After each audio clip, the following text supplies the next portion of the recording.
ঝামেলা করেন, আল্লাহর সাথে ঝামেলা করলেও বাঁচতে পারবে।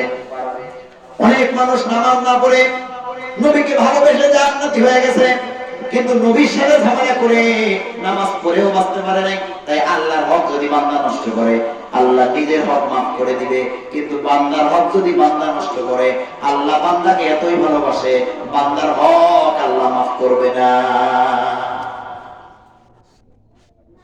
আজকে কি আপনাদের ব্রেনে কিছু ঢুকতেছে, পরিবর্তন হচ্ছে?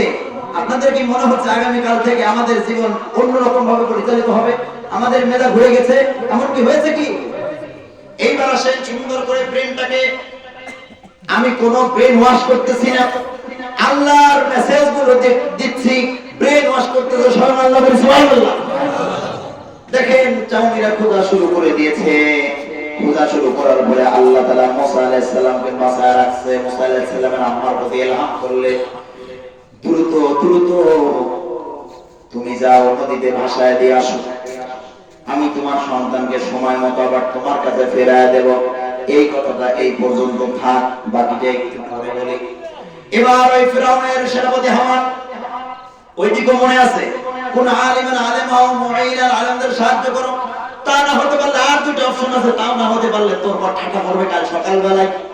ঠাটা পড়বে কি করলে? এই দুইটা না জানে যায় না, বিশ্বাস করেন ওই দুইটা না জানে গেলে ঠাটা কিন্তু সকালে করতে পারো। কারণ ঠাটা কিভাবে বন্ধ হয় এটা যদি না জানেন, ঠাটা কি শুধু গাছের পরেই পড়বে নাকি আপনার বড় পড়বে? ঠাটা কি শুধু সরাসরি পড়ার নামে ঠাটা? মেয়ে যদি খারাপ হয়, সন্তান যদি খারাপ হয়, বিপদ যদি পিছু না ছাড়ে, একের পর এক বেইজ্জতি আর বেইজ্জতি, মায়ের আর মায়ের, আল্লাহ চাইলে পারে কি পারে না? তাই আল্লাহর সাথে ঝামেলা করেন না, ঠাটা যাতে না পড়ে এই পরামর্শ যোগ নিয়ে বাড়িতে যায়। ফজর নামাজ যদি না পড়েন তাও যত বিপদ না হবে, ঠাটা পড়া যদি নিয়ে যান নামাজ পড়লেও কাম হবে না।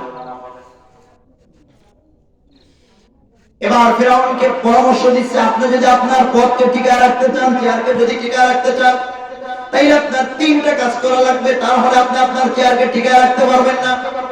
এক নম্বরে,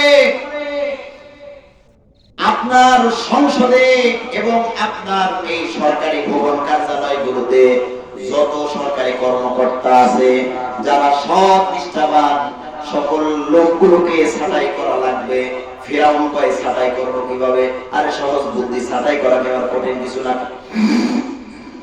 যাদের সবাইকে তালাশ করা শুরু করেন, দোষ ত্রুটি খোঁজা শুরু করেন, যাদের দোষ পাবেন তাদের তো আর কথা নাই, বহিষ্কার সরাসরি।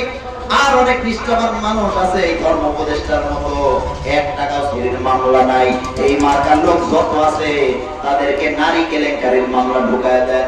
মামুনুল হক বই নিয়ে গেছিল, কিন্তু একটা জাতি তাকে নারী কেলেঙ্কারি দিয়েছে, মাত্র 3 থেকে 4টা বছর কষ্ট করেছে, আজকে পুরো দুনিয়ায় নেতৃত্ব তার। কথা বলেন ঠিক কিনা?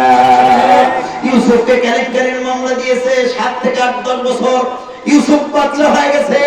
নারী কেলেঙ্কারি খতিব সাহেবকে, ইমাম সাহেবকে দিয়ে লাভ নাই।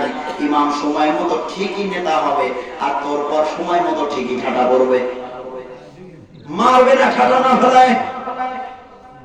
মামুনুল হক ঠিকই নেতা হয়ে গেছে, আর যারা মামুনুল হকের বারোটা বাজাইছে তারা ঠিকই দেশ ছেড়ে পালাইছে, ঠিক না? তারা কি ভালো আছে? দুই নেত্রী, এক নেত্রীর জন্য সবাই দোয়া করে, আর এক নেত্রীর সবাই মৃত্যু কামনা করে। কি বলেন? নাম বলা যাবে না, নাম বললে চাকরি থাকবে না, বুঝে নেওয়া লাগবে। নাম বলতে হুজুর নিষেধ করেছে। হুজুর কিন্তু চায় না যে হুজুর তো আওয়ামী লীগের ইমাম, বিএনপির ইমাম, আমি তো ভাই কারো ইমাম না, আমি কি মসজিদের ইমাম নাকি ভাই? আপনি আমার চাকরি খাবেন কি করে? হুজুরের চাকরি খান না, খাইলে তো ঠাড়া পড়বে। যা হোক, 1 নম্বর পরামর্শ হলো, সরকারি গভর্নিং বডিতে যতগুলো নিষ্ঠাবান লোক আছে তাদের ভুল থাকলে নির্ভেজাল ভাবে চাকরি ছাড়াই, যদি ভুল না থাকে তাদের নারী কেলেঙ্কারির মামলা দেন। নারী কেলেঙ্কারির মামলাও যদি দেওয়া সম্ভব না হয়,